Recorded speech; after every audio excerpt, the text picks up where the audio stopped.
The tale begins with Kungu recounting part of his journey. 4 decades have passed since he first arrived in this world. With nothing but his own determination, he struggled to survive, eventually reaching level 1. His only means of survival was battling monsters, and through countless fights, he grew stronger. Seung reached a point where he could obliterate the Demon King in a single strike, an attack so devastating that it reduced entire mountains to rubble, leaving only him standing in the dust. But for him, that moment marked the end of his journey. The Demon King had fallen, and his purpose seemed fulfilled. At his current level, Sehungu is no longer alone. He now has 3 allies by his side. Out of nowhere, a bright light appears, and a divine figure emerges, Gaia, the goddess, congratulating them. She claims she always knew he would emerge victorious. However, Seunu is visibly irritated by her words. He questions her laughter, demanding to know what she finds amusing. Gaia appears puzzled, but he presses on, accusing her of bestowing extraordinary abilities, powerful weapons, and formidable allies upon others while giving him nothing. Gripping his sword tightly, he vents his frustration, reminding her that she threw him into this world empty-handed. Startled, Gaia hesitates before mumbling an excuse. She had summoned too many individuals and exhausted her divine energy. At that moment, Sangu snaps, yelling at her in disbelief. He threatens to turn her into goddess stew, but luckily, one of his companions restrains him. Gaia, taking a step back, still cannot comprehend how much Shungu has grown. His power seems almost beyond human limits. Trying to ease the situation, she offers them all a reward for their achievements and asks them what they desire. The orc steps forward first, expressing his wish to move on to the next battlefield as soon as possible, preferably one with a justified war to fight. The girl, on the other hand, simply states that she desires nothing. She has already found what she was looking for in her adventures with her comrades. Seung-gu, unimpressed, teases her, questioning if she isn't embarrassed to say something so sentimental. She stands her ground, unbothered by his words. The archer then makes his request: the ability to travel across dimensions while carrying his weapons with him. Gaia acknowledges that interdimensional travel is feasible, but transporting weapons presents a challenge. When she inquires about his reasoning, he passionately declares that it is for the revolution, a movement to empower the weak and oppressed. He vows to spread the fire of rebellion across all dimensions, ensuring that arrows and flames will strike down his foes. Seung-gu nods in agreement, and the archer expresses his gratitude toward him. Finally, Gaia turns to Seung-gu, asking about his own wish. He takes a moment to reflect, realizing he has amassed so much wealth that he no longer knows what to do with it. He has no interest in ruling over others, and at his current level, 2C, he already possesses the ability to traverse dimensions and claim any world he desires. As he searches for a meaningful goal, a memory resurfaces, one from a simpler time. He recalls wandering the streets, exhausted and starving, when his eyes landed on a restaurant sign. He entered, took a seat, and mimicked the order of a nearby customer. Moments later, a steaming plate of food was placed in front of him. Overcome with joy, he nearly wept as he took his first bite. Lost in thought, he barely notices Gaia persistently questioning him about what he is contemplating. Annoyed, he grabs her finger and admits he was reminiscing about the unforgettable moment when she abandoned him in this world without even a single healing potion. Embarrassed, Gaia looks away. It is then that Seung-gu finally makes his decision. He wishes to return to his homeland and open a restaurant.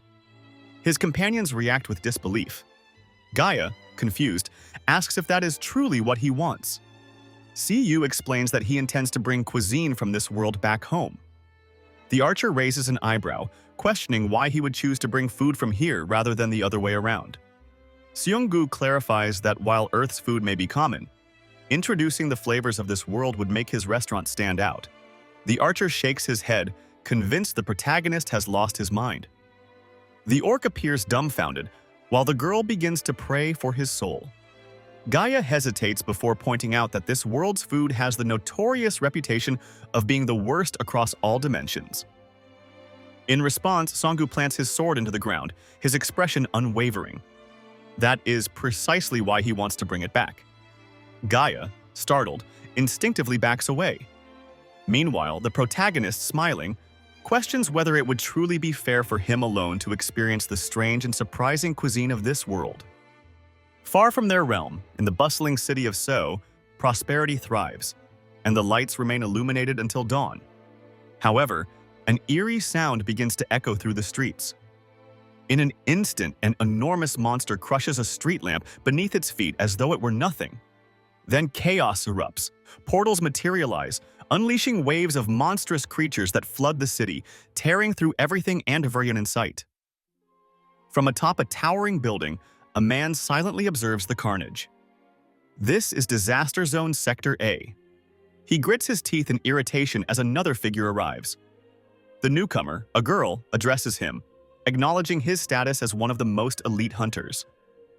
She then urges him to uphold his dignity, issuing it as his first command.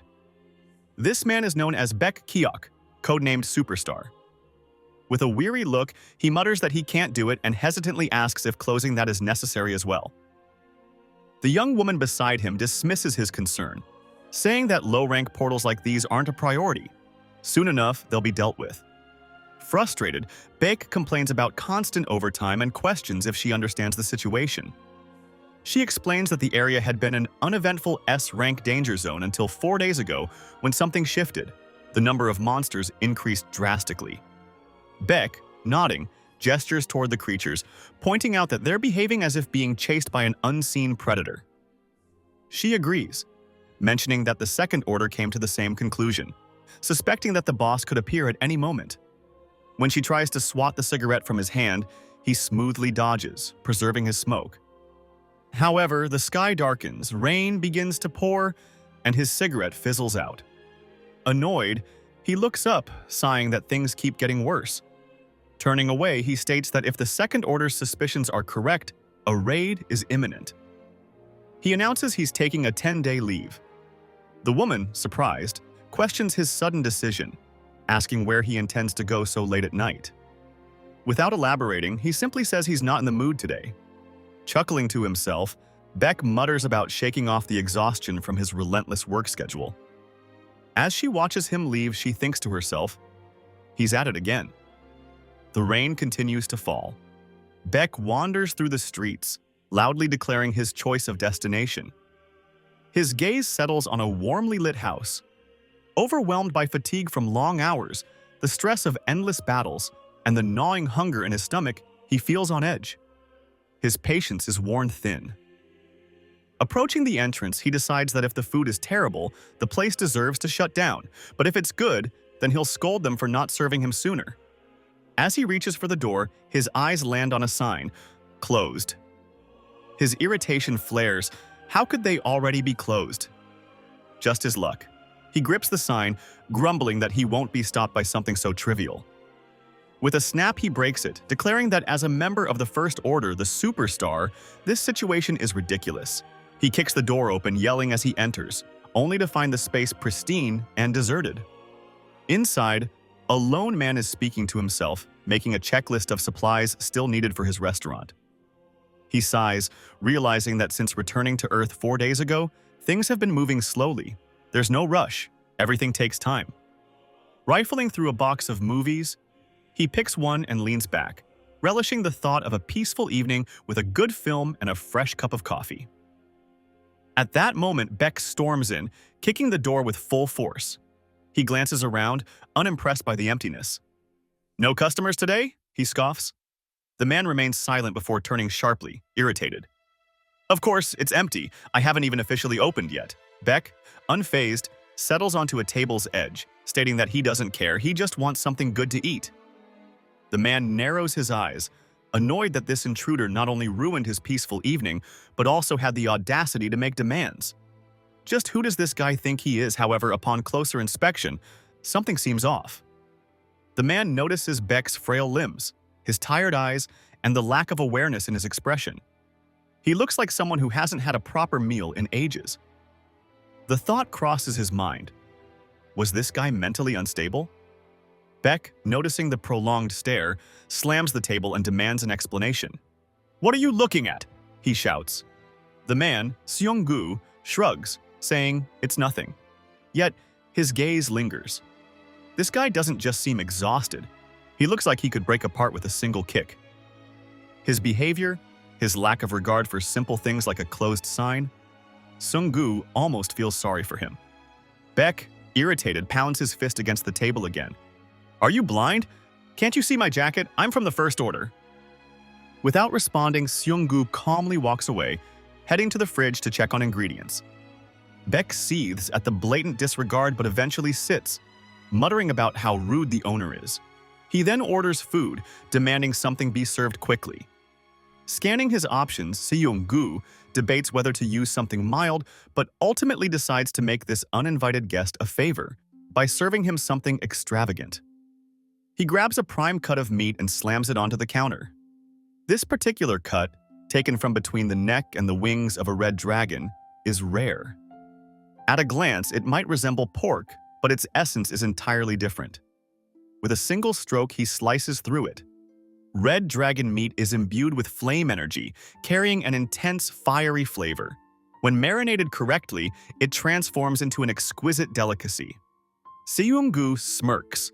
If nothing else, this meal will be unforgettable. Today's selection is grape juice. He began to drizzle the meat with the grape juice. Though the meat's natural flavor wasn't bad, he wanted to impress his first customer. He started cooking and flambeing the meat. Kungu smiled with joy because cooking was something he enjoyed. Baek, observing the protagonist's actions, was astonished by what he heard. He asked if he had misheard because it clearly sounded like the meat screamed. Baek repeated the question, asking if the meat had really screamed. Seung replied that it was probably just his imagination. Once everything was ready, the protagonist plated the dish and served it to Baek. The presentation was stunning. Baek examined the dish, then glanced at the protagonist, grudgingly admitting that this guy was impressive. Baek told the protagonist that flambeing the meat was a nice touch, and his little show wasn't bad either. Kungu, confused, asked if Baek was giving him a compliment. Baek didn't engage in the conversation further and instead prepared to eat, drawn in by the delightful aroma and the perfect sear on the meat. Baek was excited, thinking this was going to be great, but before digging in, he asked the protagonist what the name of the dish was. Sung-gu answered, calling it beef hells. Baek, unfamiliar with the dish, said he'd never heard of it but was willing to try it. As he tried to cut into the meat, he found it impossible. He kept trying with all his strength, becoming more frustrated and shouting as he struggled to slice it. Eventually, he gave up, exhausted and drenched in sweat, complaining that the steak was impossible to cut. Sang-gu, puzzled, offered to cut the meat for him. As he took the plate, he thought to himself that this weakling surely wouldn't be able to cut it. In a cave, the protagonist was searching for ingredients and finally came across a formidable foe, the ancient red dragon Kale Hells. For 1,300 years, Kale had been the elder of the red dragons and the right hand of the demon king. The two confronted each other in the cave, with the dragon attempting to attack. However, the protagonist fought back. In this intense battle, Seung-gu had to exert all his strength to defeat the dragon.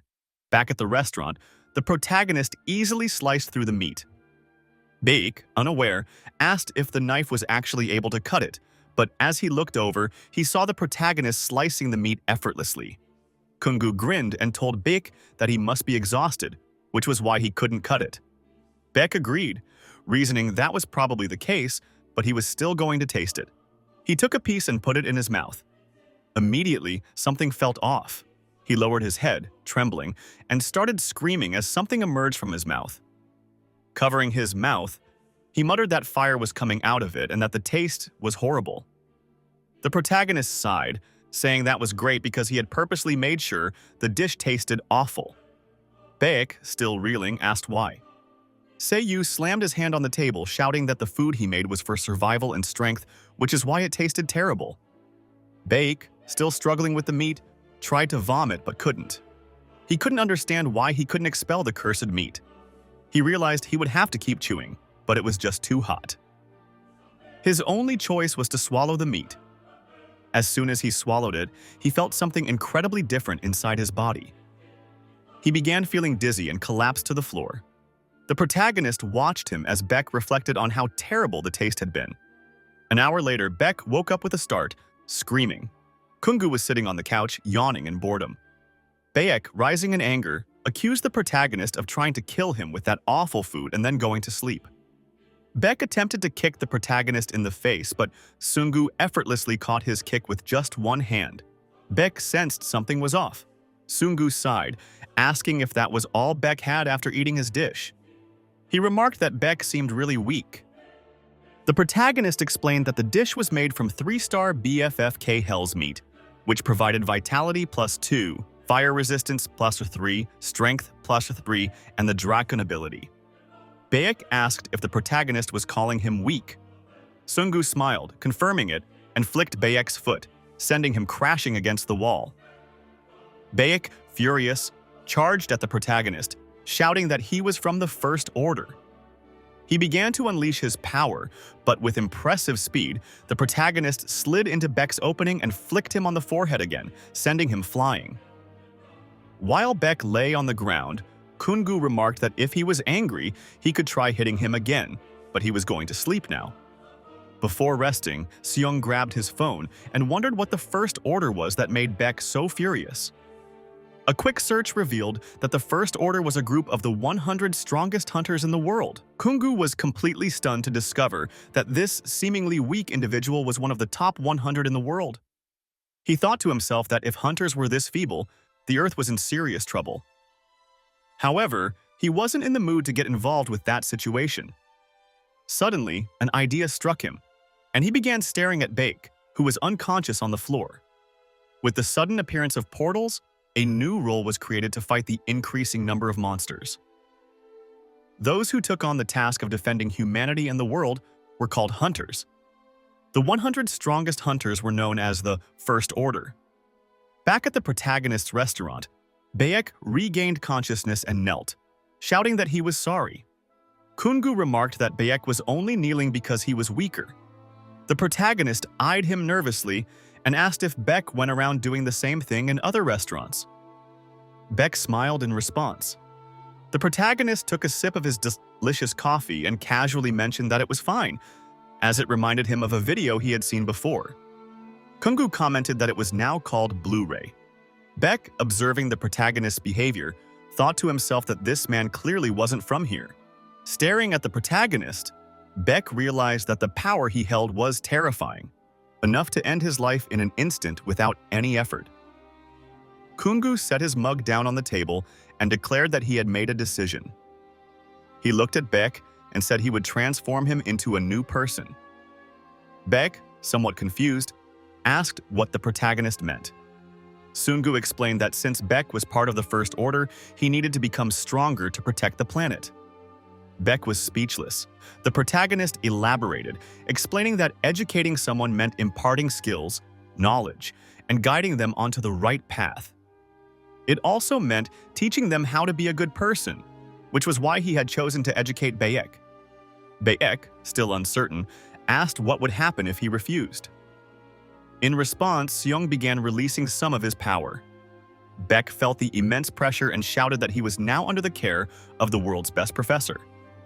The protagonist said that was great and began explaining that first he would teach Beck about human beings. He said that people had emotions, such as love and pity. For instance, when feeling sorry for someone, a person might begin to feel pity for them. Beck's irritation grew as he felt this conversation was dragging on. He thought that by the time the protagonist finished his speech, they could have built a 14-story building. Interrupting, Bayek asked if the protagonist's job was philosophy. Seong nodded and agreed, saying he was indeed a high school teacher and that his intention was good. He then clapped his hands, congratulated Beck, and said that he needed to understand the importance and value of food. Beck yelled, asking if Seong was calling that food because anyone could tell it was more like a chemical weapon. Seong became irritated and asked if Beck truly intended to speak that way about someone's meal, someone who had spent time preparing it. Was this really the attitude a person should have? Beck shouted, claiming he understood, and pleaded with the protagonist to stop. Kungu insisted that Koreans should never waste food. Bayek, holding the plate in his hands, asked if the protagonist meant he had to eat all of it. Seong simply said yes. Bayek turned pale, his fear mounting, and began crying, shouting that he didn't want to eat it and couldn't. The protagonist told him to stay calm, assuring him that he would eventually get used to it. Bayek attempted to throw the food on the floor, stating that he wouldn't eat it because it wasn't food. The protagonist grabbed him and said he couldn't disrespect the person who had made it. Bayek continued to resist, insisting he couldn't do it. Kungu continued to encourage him, saying he could. The protagonist then grabbed the plate and forcefully shoved the food into Bayek's mouth. Bayek, overwhelmed, was forced to eat the food and immediately passed out again. Shung grabbed Bayek by the legs and muttered that when Bayek woke up, he would probably vomit, cry, and cause a scene once more. The protagonist began dragging Bayek around the house, explaining that he couldn't let that happen. Bayek had to digest everything because, if left unchecked, this planet would eventually crumble, and everyone needed to grow stronger. Meanwhile, at Isaac's headquarters, someone sat impatiently at their desk. The woman from before remarked that it had been 2 days since they last heard from Bayek. A man, holding a knife, asked if that was the reason he was called there. This man was Oki, the leader of the Second Order Support Group. The tired woman laid her head on the desk and said that Bayek couldn't have been kidnapped, investigated, or arrested. Oki agreed, stating that no one from the First Order could possibly be weak enough to be kidnapped or defeated by anyone. He further speculated that Bayek might have gone into hiding due to his mistakes or perhaps was with a woman. The concerned girl noted that they had only 1 day left to prepare for the encounter with the boss. At this point, the situation was growing dire. Oki, irritated, stood up and declared he would go out and find the irresponsible kid. That night, O'Kif searched the city for Bayek. After walking for a while, he suddenly stopped, muttering that his life would be much easier if he didn't have this special ability to locate troublesome people like Bayek. He crouched down, closed his eyes, and concentrated hard. In a moment, he sensed something and stood up, saying that he had finally found Bayek. Without hesitation, he made his way to the protagonist's restaurant. When he arrived at the door, he looked at the place, puzzled as to why Bayek had been there for 2 whole days. He tried to open the door, but it was locked, so he took out a lockpick, thinking it would be easy to get inside. Within moments, he managed to open it. Surveying the restaurant, he assumed Bayek must be in the basement. As he explored, someone suddenly appeared behind him. O'Kif quickly turned around to see who it was. It was Seonggu, who calmly asked if O'Kif knew what an intruder was. O'Kif froze, wondering how the protagonist had found him, but Seonggu smiled and casually stated that everything happening now was in self-defense. Meanwhile, in the basement, Bayek was working hard. He put down his pickaxe, took a deep breath, and sighed that he would end up dying like this. Suddenly, someone appeared. Bayek turned and recognized the person immediately. Upon seeing O'Kif, Bayek smiled, saying he had expected him to show up since he always believed in him. Bayek, overjoyed, asked where the exit was, but O'Kif just walked past him without responding. Bayek looked back and saw O'Kif grabbing a pickaxe. O'Kif muttered that they had been captured and that there was no way out. Bayek, feeling resigned, understood he would have to keep working with no choice. The two of them grabbed their pickaxes and started working. After a while, they sat down, exhausted. O'Kif asked what Bayek was doing. Bayek, a bit confused by the question, replied that it was obvious. He was expanding the basement. O'Kif, growing frustrated, shouted sarcastically, asking why Bayek had to annoy a monster like the protagonist. O'Kif collapsed to the ground, crying. Bayek looked at him, explaining that he didn't realize how strong the protagonist was because he didn't seem that powerful. He sat next to O'Kif and asked if, when O'Kif used his ability, he could sense the protagonist's strength. Was it the same with Haken? O'Kif nodded and explained that Haken, who was ranked 6 in the First Order, and was a returned warrior, was incredibly powerful. He stood up and said that compared to him, a level 85 didn't even come close. Bayek nodded, acknowledging that the protagonist was indeed very strong, and asked if they would continue working without rest. O'Kif, gripping his pickaxe, replied that instead of resting, he was going to kill the person who had irritated that monster. He pointed the pickaxe at Bayek's head, but Bayek grabbed it, telling O'Kif that he was doing most of the work to apologize. Irritated, O'Kif crouched down and told Bayek to shut up. Bayek, still determined, mentioned that it wouldn't be good because the boss would appear soon. If they didn't leave, things could get worse. O'Kif agreed, saying it would indeed be bad, as they were considered the best hunters in Sector A. Just then, Baek's stomach growled, making O'Kif glance at him. Embarrassed, Baek asked him not to look, explaining that they had been working non-stop for a long time. O'Kif sighed, stating they needed to leave. He decided to apologize to Seung. Baek skeptically asked if the protagonist would really let them leave so easily. O'Kif answered that if they explained the situation to him, maybe he would, adding that it was strange, but Seung had an aura of justice. When they spoke to the protagonist, he simply allowed them to leave. O'Kif bowed his head in gratitude. Baek, jokingly, asked if that was serious. Seung-gu then asked if his name was O'Kif, and said he would stop being formal. O'Kif responded that there was no need for formalities, asking how Seung knew his name. The protagonist casually showed his cell phone and explained that he just searched for him on Google. Both O'Kif and Baek were shocked. The protagonist then put on his apron, apologizing for not letting them leave without eating. Even though the restaurant was closed, it would have been rude to let them go without a meal, so he decided to cook for them. Baek went into a frenzy, slamming his hands on the table and shouting that he didn't want to because the food tasted horrible. Seung, unfazed, said he already knew Baek would say that and offered him a choice, something horrible or something good. Baek asked what kind of fool would choose something horrible, insisting he wanted something good. Seung replied that he would make salmon, as he still had some left. O'Kif stood still, questioning if they really had a choice. He raised his hand as if to ask but stopped, suspicious of the situation. He thought it was all very strange. After a brief moment of reflection, O'Kif called out to Seung, stating that he actually wanted the horrible dish. Seung's face lit up with excitement, and he said that finally, someone had chosen to try it. Seung-gu opened his fridge and began preparing the food. He sliced the meat, poured sauce over it, and proceeded to chop the remaining ingredients. While he worked, O'Kif and Baek watched. O'Kif commented that the protagonist's cooking skills were truly impressive. Baek, still unsure about the horrible dish he had ordered, asked Kif if he was crazy. Kif, equally uncertain, admitted that the dish looked too good to pass up. Baek, however, pointed out that it was strange. Normally, it would take 5 to 10 minutes to get rid of the fishy smell, but there was none. Kif explained that the protagonist was using a combination of salt and cooking wine to quickly eliminate the smell, almost like magic. Once the fish was well seasoned, Seung-gu took a frying pan, placed the fish in it, and covered it with a lid.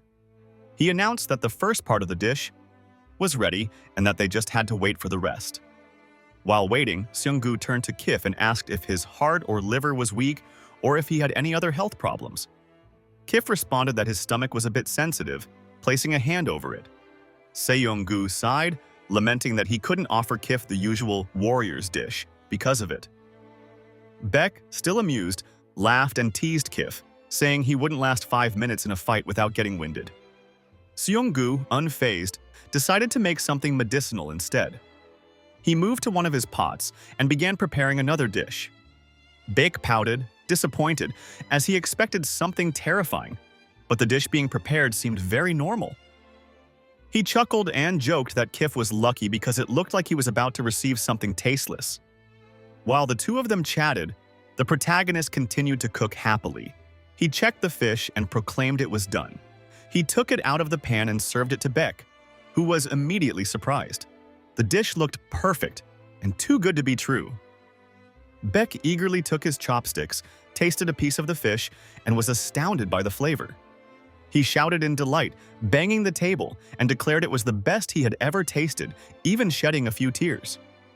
He couldn't understand why someone capable of cooking such a delicious dish would have made that terrible food earlier. O'Kif looked at Baek in confusion and asked why he was criticizing Seung-gu. The protagonist calmly walked over to Baek, telling him to consider it as just a hobby of his. Seung-gu placed a special sauce on the table and asked Baek to try it. Baek, ever the foodie, tried the sauce and broke into even more tears, proclaiming that the sauce was even better than the fish. Seung-gu nodded and said he understood, but warned Baek not to spill the food. He then returned to the kitchen, saying it was now Kif's turn. The protagonist served Kif his dish in a bowl. Kif, suspicious of what was coming, thought to himself that he needed to figure out why Seong-gu made such awful food. He closed his eyes, prepared to sacrifice himself for the truth, and then opened them again. When he saw the dish, he was taken aback. Seong-gu served it with a smile, remarking that it might not taste very good, and wished Kif good luck. The food had an extremely strange color, and Kif, now nervous, hesitated before eating. Beck looked at the food and asked if that was really porridge. Kif stared at the plate, wondering what wrong turn his life had taken to end up with such a strange dish. Beck and Kif exchanged worried looks and asked if Seong-gu had put uranium in it, and we'll see it in the next episode. Remember to subscribe and leave a like.